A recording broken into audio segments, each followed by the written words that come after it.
Welcome to the Depth Dive. Today, we're taking a really fascinating journey into lesbian sexuality, intimacy, and, well, a whole lot more. Hmm.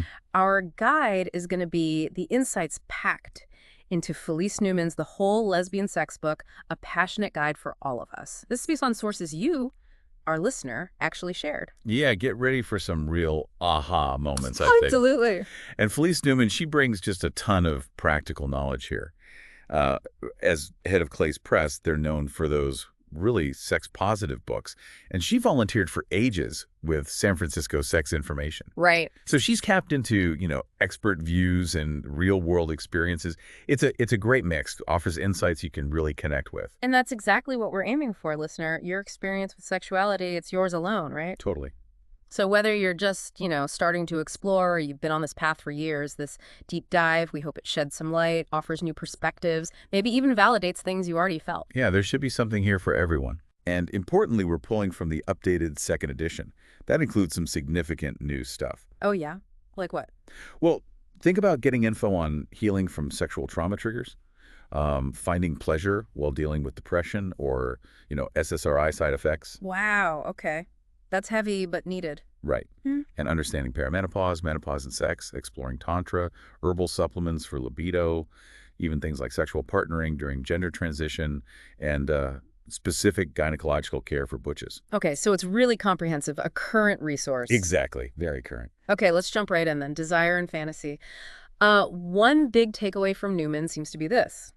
Your desires are yours, period.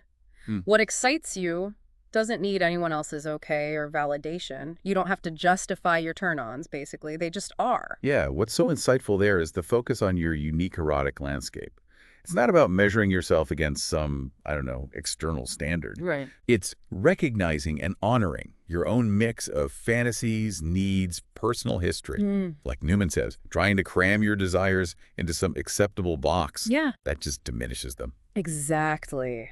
Embrace those crazy twists and turns of your erotic imagination, as she puts it, Yeah. because those fantasies, however unexpected, they can give you clues about what you truly need, what really sparks your passion.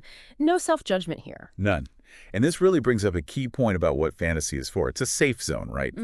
For you to try out different activities, roles, even attractions without any real-world consequence. Like that fantasy about a group thing. Maybe it's not literally wanting that scenario. Yeah. Maybe it's more about a longing to let go of control or feel intensely desired. You know? It's the feeling underneath. Right, the underlying need. And the sheer variety of erotic play that lesbian, bi, and queer women enjoys, well, it's huge. Oh, well. Our sources list, everything from anal penetration, blindfolds, to more common things like cunnilingus and kissing, but also cybersex, dildos, Ds, fisting, frottage, group sex. It really shows the diversity of desire. It really does. And connecting this back to sex and intimacy more broadly, Newman mentions that idea, attraction plus obstacles can equal excitement. The forbidden fruit idea? Kind of, yeah. Like those early crushes, maybe. Yeah. But then in long-term relationships, when those obstacles fade, sometimes things can feel, well, a bit boring. Oh, yeah, the spark can dim. Right. So the key insight here for you, the listener, is that you have to actively nurture that erotic connection. Prioritize it. Keep things charged. It takes work. Ongoing attention, definitely. Now, here's where it gets really interesting. Fantasies that cross usual lines, like cross-orientation fantasies, lesbians fantasizing about men, or gender shifts in your mind during fantasy. It's a powerful reminder that fantasy just operates outside our everyday identities. Totally. And what's important for you to get is that these fantasies don't necessarily mean your actual orientation or identity is changing. It just highlights the incredible freedom of your imagination. You can explore different sides of attraction, desire in this totally safe internal space. And then the book goes into some more intense fantasy stuff, too, like dark rooms, even rape fantasies. Yeah. Though it's careful, right, to frame that around power dynamics, not endorsing the act itself. Exactly. Very important distinction. It also mentions edge play, water sports, blood play, SM, and even taboo themes like vampire play. It's a wide landscape in the human mind. Wow. Yeah. For you, the listener, the crucial thing here is that these are just examples on a broad spectrum. The book presents them neutrally, acknowledges them. Okay. It's about understanding the nuances of power, control, even transgression within fantasy, while always keeping that clear line between fantasy and real-world actions and consent. Got it. Okay, speaking of what we consume visually, let's talk lesbian porn. Newman makes a really important distinction here between mainstream girl porn, often Yeah. made through a male lens, and lesbian-produced porn, made by and for queer women. The differences sound pretty major for authentic representation. They really are. What's relevant for you is that emphasis on authenticity in lesbian-produced stuff, like Fatal Video back in the day. Mm, You're more likely to see a wider range of body types, diverse sexual cultures, styles that actually resonate with queer women's lives. The focus is on reflecting our desires, how we connect, not catering to some external, often male gaze. right, makes sense. More authentic orgasms too, Yeah, probably. exactly. As Violet Blue notes, you see more real female orgasms, a broader view of how women actually get off. It's also interesting, though, that the book acknowledges some lesbians do enjoy watching male porn, Yeah. and that doesn't suddenly cancel their lesbian card or change their desires. No, exactly. It highlights that attraction is complex. What visually stimulates us isn't always a direct mirror of who we're drawn to romantically or sexually. Right. Enjoying something visually doesn't mean you want to do it. Precisely. The book really underscores that attraction has layers. Visual pleasure doesn't automatically mean your core orientation or desires have shifted. Okay, moving on. Anatomy and sexual response. Neiman brings up some pretty crucial challenges to how we've traditionally understood things. Helen O'Connell's research on female anatomy, especially the clitoris, sounds like a game changer. Oh, absolutely. What's vital for you to grasp is that even basic anatomical descriptions, like in Gray's Anatomy, have been historically inaccurate, especially about structures involved in female sexual pleasure. Seriously, Gray's Anatomy. Seriously, O'Connell's work revealed a much bigger network of erectile tissue than we knew, and the FFWHC identified 18 distinct parts of the clitoris linked to pleasure. It shows a complexity that was just ignored. Wow. As O'Connell herself said, this lack of accurate info is unacceptable for doctors, and it's limited our understanding for way too long. It really makes you think, doesn't it, how much our understanding of basic biology has been shaped by, well, a male-centric view. And the critique of that linear sexual response model, like, excitement, plateau, orgasm, resolution, all neat stages, that also sounds really important for listeners thinking about their own experiences. Yeah, for you, the key takeaway is that model bears little resemblance to anyone's real experience, Yeah. as Newman puts it.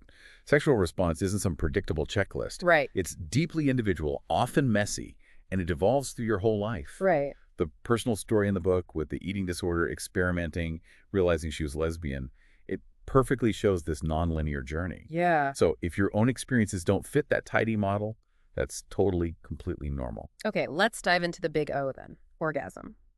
Newman really normalizes the huge range of experiences women have, from easy and multiple orgasms to those who find it takes more focus. And she even includes terms like pillow princess without judgment, which is great for listeners to hear.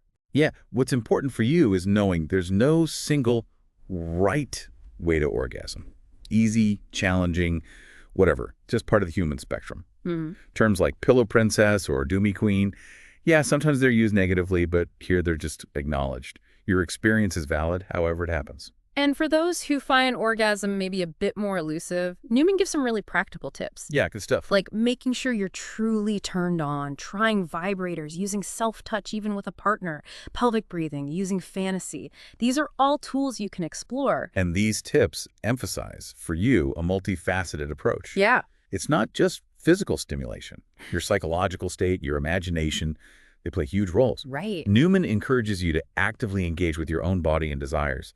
They're key elements. Newman also touches on the psychological side, making it clear your pleasure is for you regardless of a partner. And if you've gone through times when orgasm feels far away, the advice is simple. Back to basics. Explore self-pleasure without pressure. Exactly. This reinforces sexual autonomy, self-discovery. Orgasm isn't a performance for someone else. It's personal pleasure. Returning to self-pleasure when things are tough lets you explore without that added pressure of a partner's expectations. Helps you rediscover what feels good. What about Viagra for women? Does the book cover that? It does. Newman sheds some light, explaining it mainly affects physiological arousal like blood flow, not desire itself. Ah, And okay. she points out there's still debate about its use in women. So, yeah, not a magic bullet for desire issues. Good to know. And the ways women experience orgasm are just so incredibly varied. Totally. Clitoral stimulation is big, obviously, but Newman also highlights orgasm from penetration, even pain sometimes, nipple stimulation, or just mental stimulation alone, it reminds you to explore what works for your body. Yes, it emphasizes the diverse erogenous zones and triggers. Pleasure isn't limited to one spot or one type of touch. Your individual preferences are what matter. I really liked the shift in focus to the pleasure of giving orgasm, too.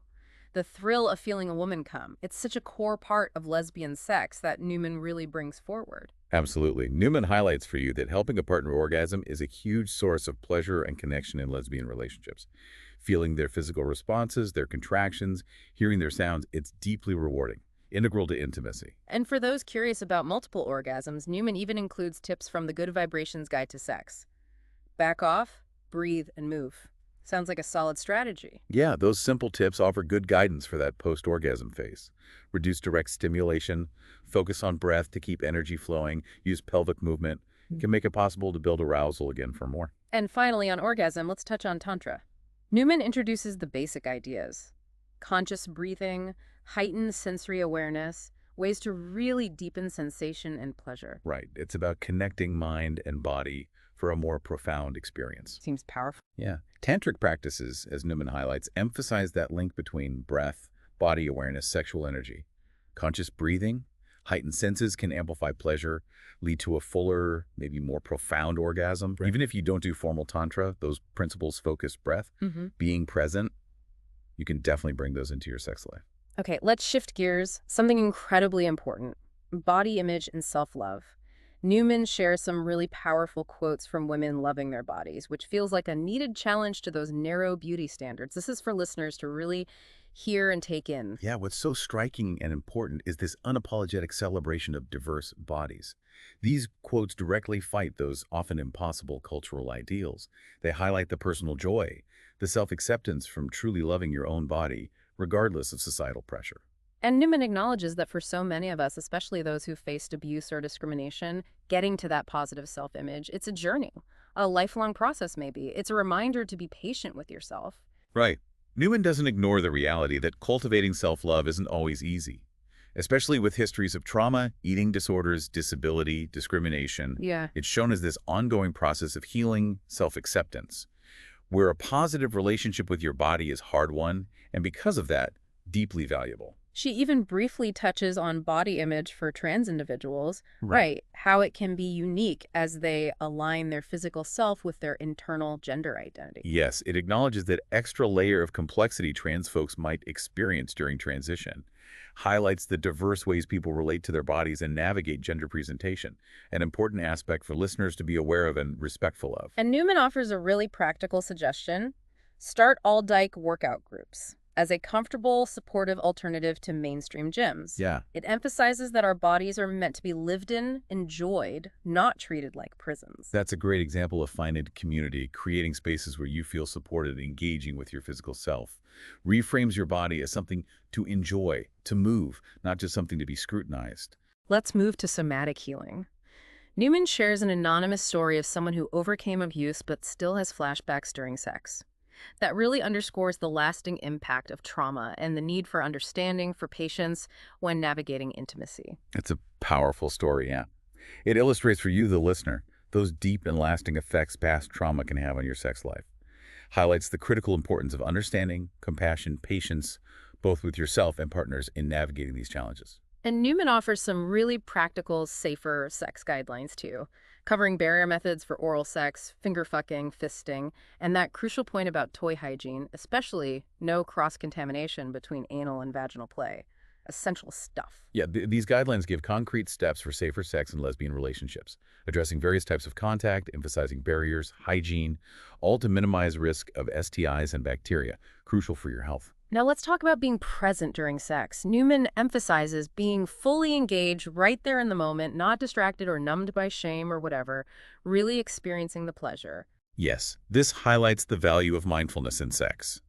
Being fully present allows for deeper connection with yourself, with your partner, enhances pleasure, intimacy, by minimizing distractions and those emotional barriers. And she connects that idea of presence to spiritual practices like meditation or prayer, bringing your whole self, mind and body to the experience. Right. By drawing that parallel, Newman suggests the focus and awareness from meditation, ritual, prayer. You can apply that to sex too. Enrich the experience, foster a sense of wholeness. Then there's a whole section debunking myths about masturbation, those old fears, Right. becoming antisocial, getting addicted to your vibrator, hurting a partner's feelings, being a loser for pleasuring yourself. Oh yeah, time to ditch those. Definitely. It's so important to dismantle those negative, often baseless beliefs around masturbation. Newman tackles them head on, reframes self-pleasure as healthy, natural, empowering. And she highlights the benefits of masturbation for you. Personal pleasure, freedom to explore your own desires without external pressure, achieving orgasm whenever you want. She even calls masturbation real sex and an act of self-love. Yes. Asserting that masturbation is real sex challenges that limiting idea that only partnered sex counts. It elevates self-pleasure to essential self-care, a crucial way to intimately understand your own eroticism. I loved the reference to Betty Dodson's work, Genital Self-Examination, the idea that the key to your own pleasure lies within you. Newman encourages exploring instructional videos, workshops, tools for self-discovery. Absolutely. Betty Dodson's work emphasizes that direct, hands-on self-exploration is fundamental to understanding and embracing your own sexuality.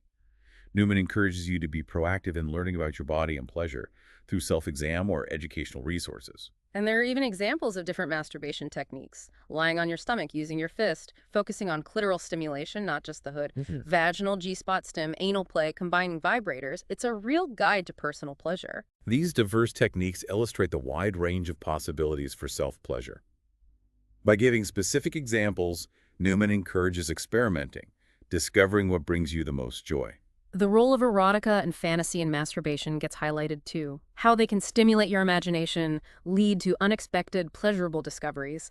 It's all about following what feels good, exploring those inner landscapes. Right. Erotica and fantasy are powerful tools to enhance masturbation by engaging your imagination.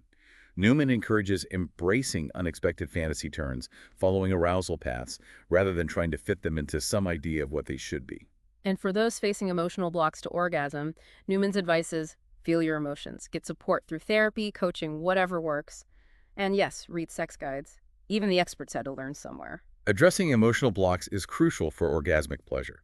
Newman offers a range of supportive resources, somatic healing, therapy, sex guides, orgasm coaching, acknowledging that your psychological well-being deeply impacts sexual response. Finally on this, Newman shares a really intimate anonymous story about recording and replaying sex, and how that actually heightened arousal led to an incredibly intense orgasm. Talk about creative. Yeah. It shows there are always new avenues. That intimate anecdote highlights the potential for innovative, maybe unexpected ways to enhance your sex life. By getting that external perspective on their own intimacy, they amplified arousal, hit a new level of intensity, shows the power of experimentation. Okay, let's move into communication and relationships. So vital for fulfilling sex life. Newman directly challenges that old myth.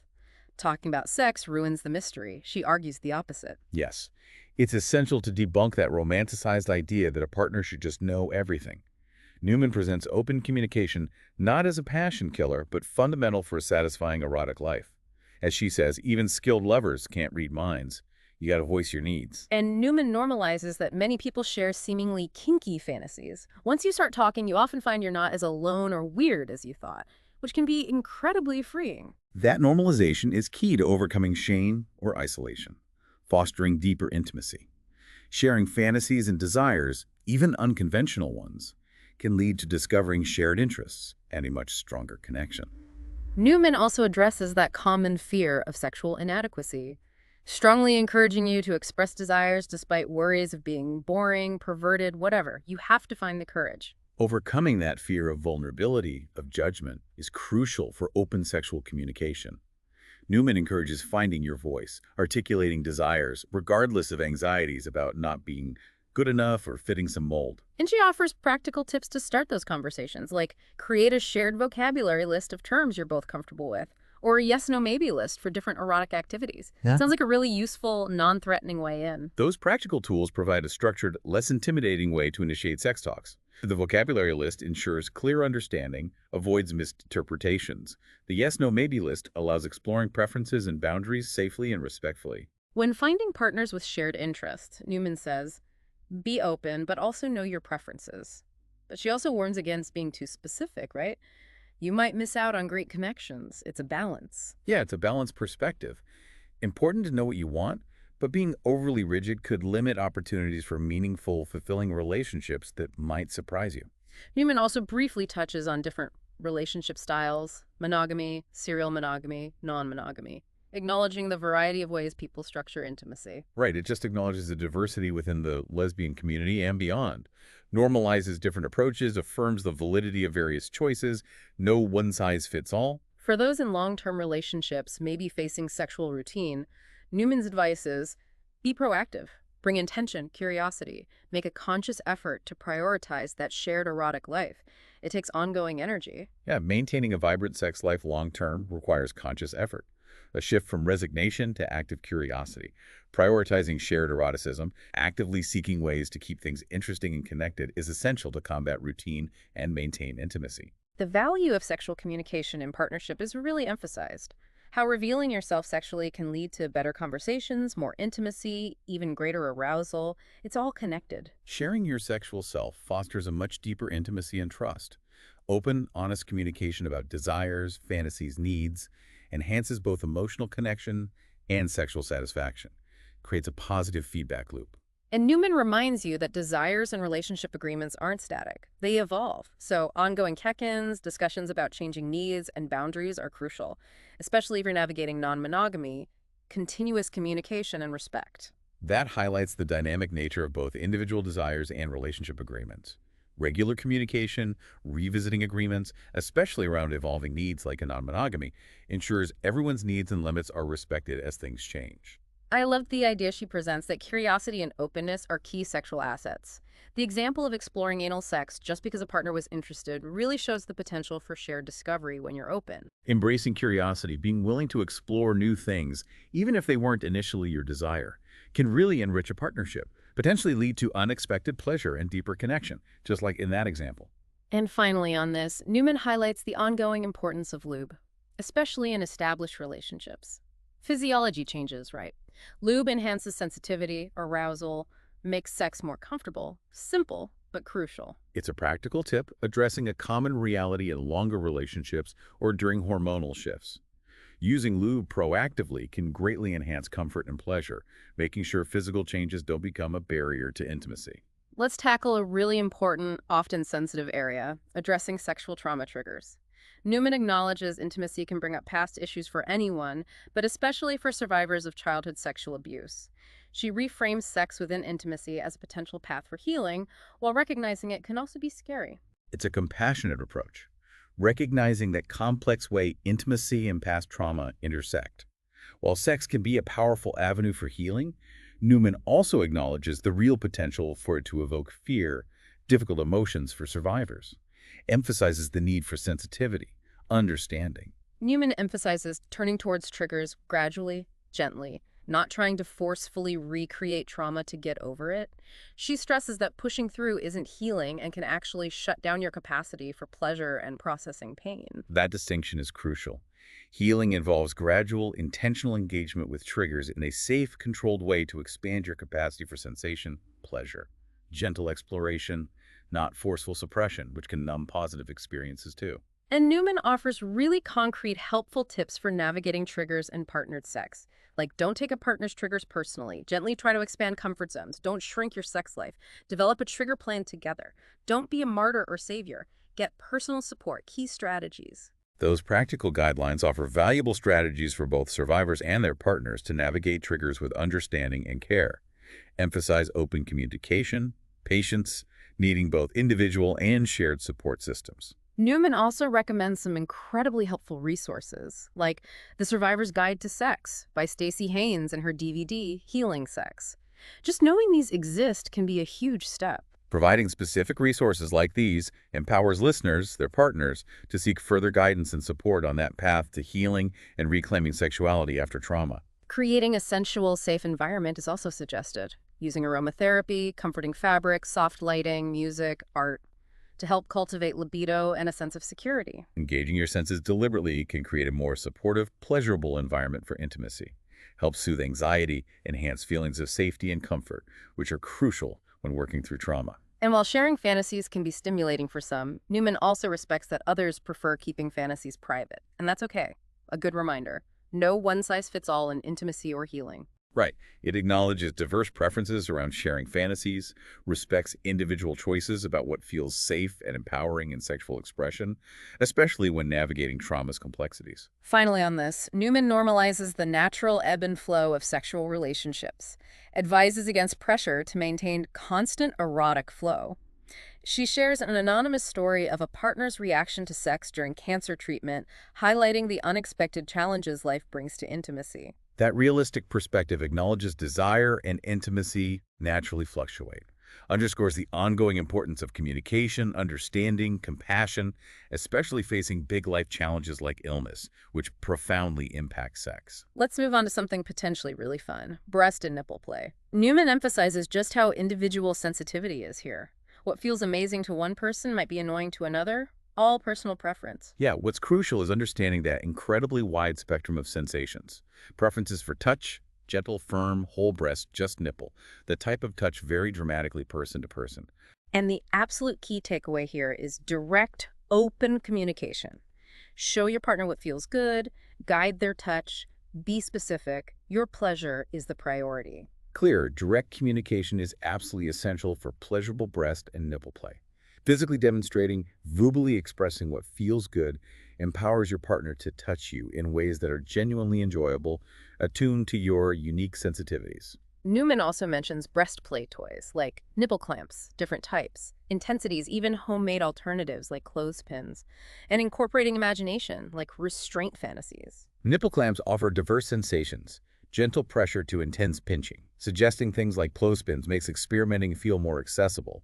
Linking this to imaginative play like restraint highlights that connection between physical sensation and erotic fantasy. For those who like things more intense, Newman discusses temperature play like melted wax, even temporary piercings. But she strongly advises, always prioritize clear communication and mutual agreement on pain levels, potential bruising, safety first. Yeah, those more intense forms require heightened attention to safety, ongoing communication.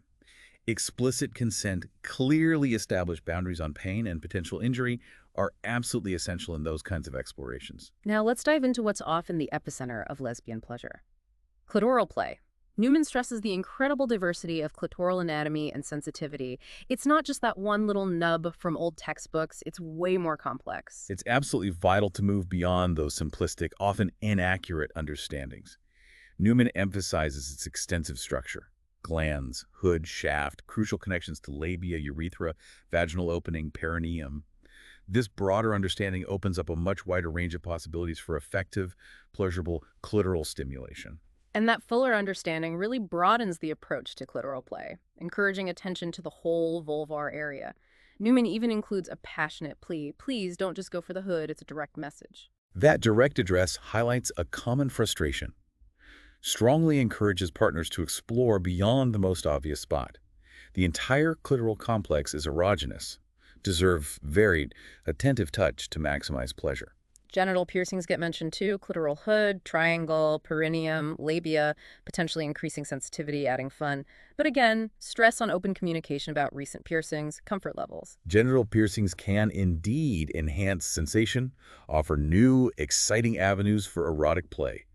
But crucial to be mindful of healing, communicate openly about sensitivities or discomfort. Newman also notes labia piercings can even be used in light bondage play, another layer of potential exploration. And finally, genital shaving. Newman notes many women enjoy the look and increased sensitivity, the visual emphasis on inner labia, a personal preference with potential benefits. Yeah, the preference for shaving is presented as a personal choice that can enhance both visual appeal and physical sensation, making the vulva more accessible to touch, potentially heightening nerve sensitivity. Let's talk safer sex and gyno health.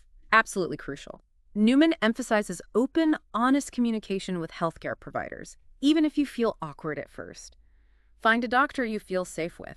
Your health depends on it. Underscores the vital importance of advocating for your own health needs, even if it means overcoming discomfort discussing sexual practices with doctors. Finding a physician you can be totally open with is fundamental to getting appropriate care. Newman also notes medical training in sexuality can be limited, so you might need to be proactive, give them relevant info about your activity. Newman also tackles that persistent myth of lower STI risk in woman-to-woman sex, highlighting documented cases exist, outlining transmission routes, menstrual blood, discharge, traumatic practices, shared toys, a myth that needs busting for safety. It's a dangerous, inaccurate myth to believe STIs aren't a concern in lesbian relationships. Newman clearly states transmission can and does occur between women through various means, underscores the critical need for awareness, consistent safer sex practices, even between female partners. She then details specific STIs and safer sex practices for lesbians: bacterial vaginosis, Hep C, herpes, HSV 1 and 2, HIV, including a concerning case study of woman-to-woman transmission via shared toys, and trichomoniasis. Really comprehensive practical info. The detailed discussion of these specific STIs, their transmission routes, provides essential info to protect your sexual health in lesbian relationships. That HIV case study is particularly impactful, directly challenges the false belief of zero risk. The preventative measures outlined for each offer clear, concrete guidance for safer sex. And Newman directly addresses what to do if a partner resists using barriers, emphasizing your absolute right to prioritize your safer sex practices regardless. Your health is paramount. This strongly reinforces personal agency, the right to prioritize your own health and safety in all sexual relationships. You have the absolute right to set boundaries, insist on safer sex, regardless of a partner's stance or pressure. Your well-being first. Newman even broadens the definition of safer sex beyond just latex, highlighting the Northwest Network's perspective. Emotional and physical safety within relationships, including recognizing abusive dynamics, are equally crucial aspects, such an important, often overlooked dimension. That expanded definition is vital. Acknowledges true well-being in sexual relationships is more than just preventing STIs. Emotional, physical safety, including avoiding abuse, are foundational to a healthy, positive sexual experience. And the clear, empowering message: you are absolutely entitled to a fulfilling, healthy sex life, even with an STI. The key is playing safe and informed. Newman provides helpful web links, too. This empowering message encourages a proactive, informed approach to sexual health. Having an STI doesn't diminish your right to pleasure and intimacy. It just requires commitment to consistent, safer sex. The web links offer valuable resources to continue education and find support. Now, let's delve into gender, intersex, and transgender considerations. Important, nuanced stuff. Newman breaks down the complexity, differentiating biological sex, gender identity, sexual orientation, emphasizing your internal gender sense might not align with assigned sex. That foundational understanding is absolutely crucial for inclusive, respectful discussions about sexuality. Clearly distinguishing between sex, internal gender sense, and attraction allows for a more nuanced appreciation of diverse experiences in the LGBTQ+ community. Newman emphasizes gender is more than just physical traits. It's your deeply felt sense of self, how you relate to your body and identity. Newman also acknowledges queer gender identities, experiences of femininity or gender expression differing from hetero norms, identities beyond the male-female binary. Recognizes the vast spectrum. Recognizing and validating queer gender identities acknowledges that wide spectrum beyond traditional binary categories. Highlights individuals might identify with femininity or gender differently than societal expectations for cisgender people. And importantly, some identify completely outside the male-female binary. Intersex conditions are addressed too, briefly explaining how medical interventions on intersex infants can sometimes lead to reduced clitoral sensitivity, orgasm difficulties later. The simple, powerful advice: always ask preferred pronouns, be open to learning individual experiences, respectful communication. This brings to light the potential impact of early medical interventions on intersex folks' sexual function, emphasizes the critical importance of respectful, direct communication about their self-identified gender, unique experiences.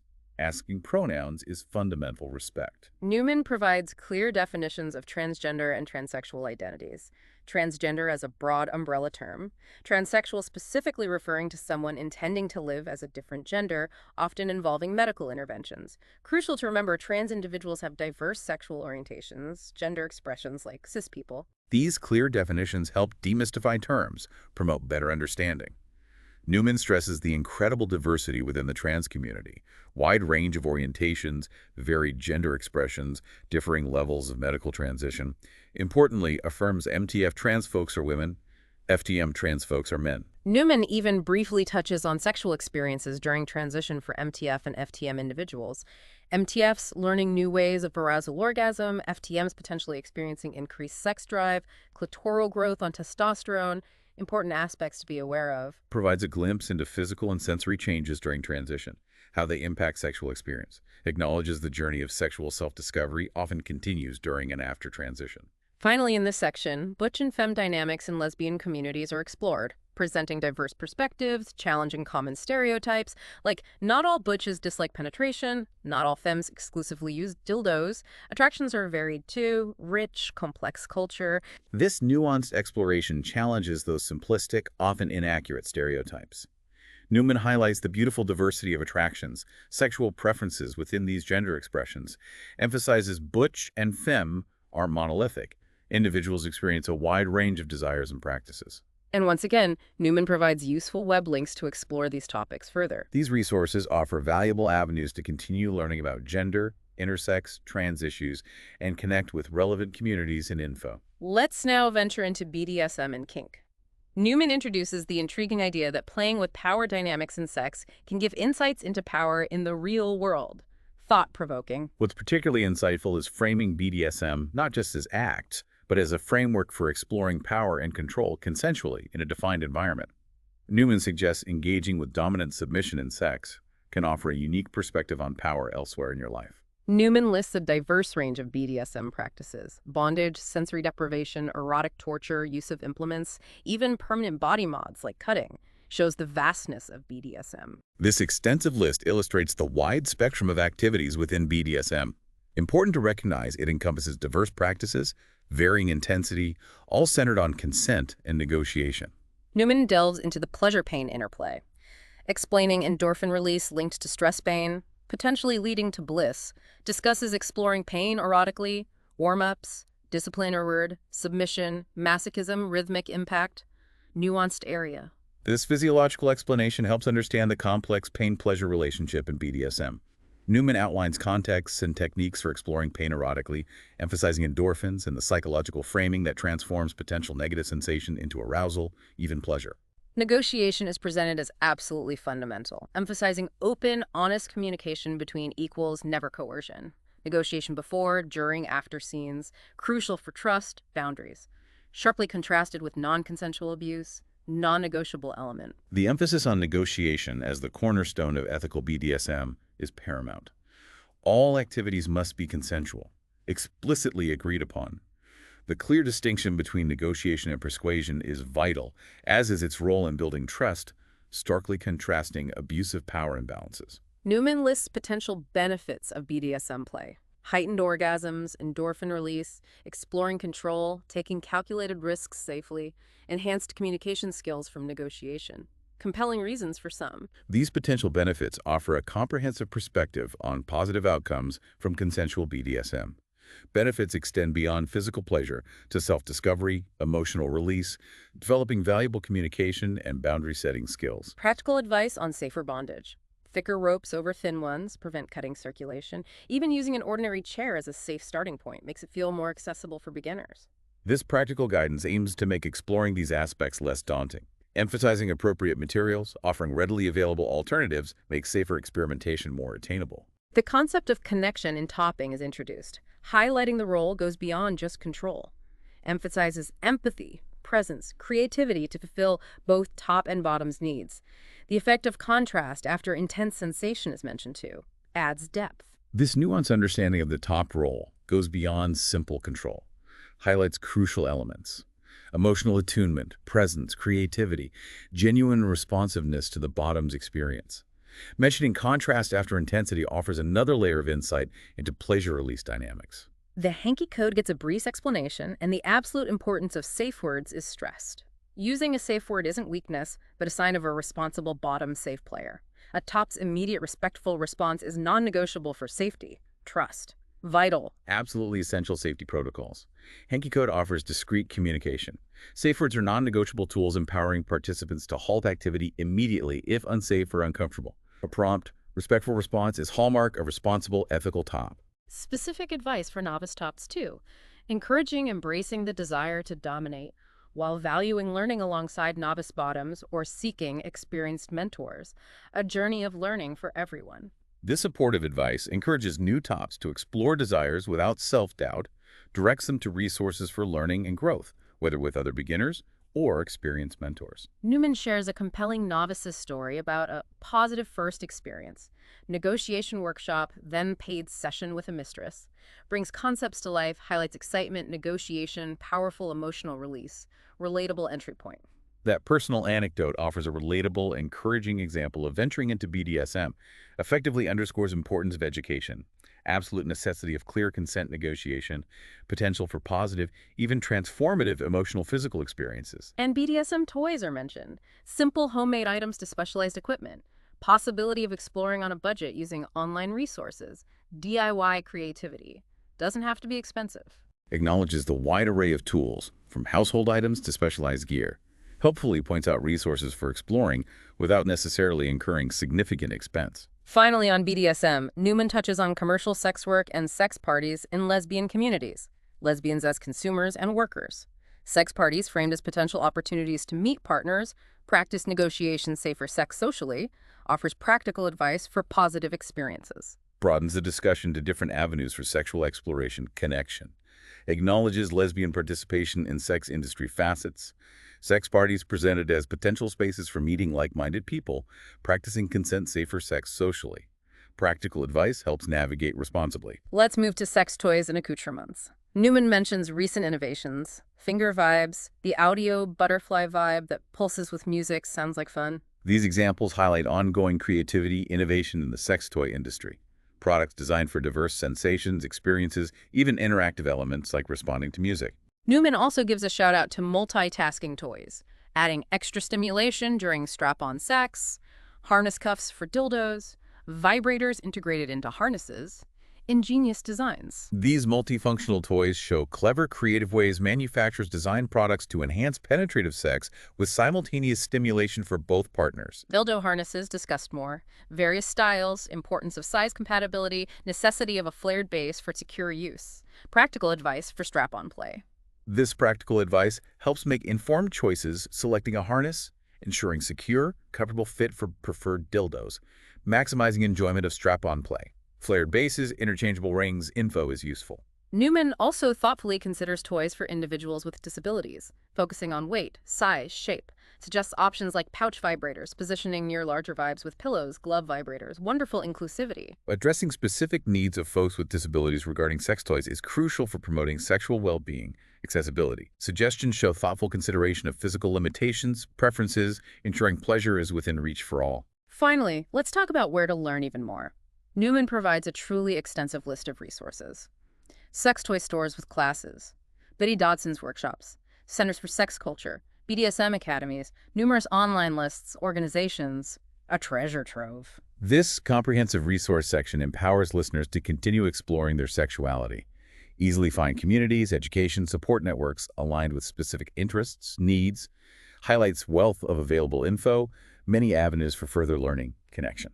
Well, that was a truly deep dive into the multifaceted world of lesbian sexuality, all thanks to the rich insights in the Whole Lesbian Sex Book and the valuable sources you, our listener, shared. Yeah, it's clear there's just a vast, fascinating universe of knowledge and experience out there for us all. Absolutely. And as we've discussed, everyone's journey with sexuality is deeply personal, unique. What's most important to remember are those key themes: the power of self-discovery, the absolute necessity of open, honest communication, For sure. respecting individual desires and boundaries, and the ongoing priority of practicing safer sex.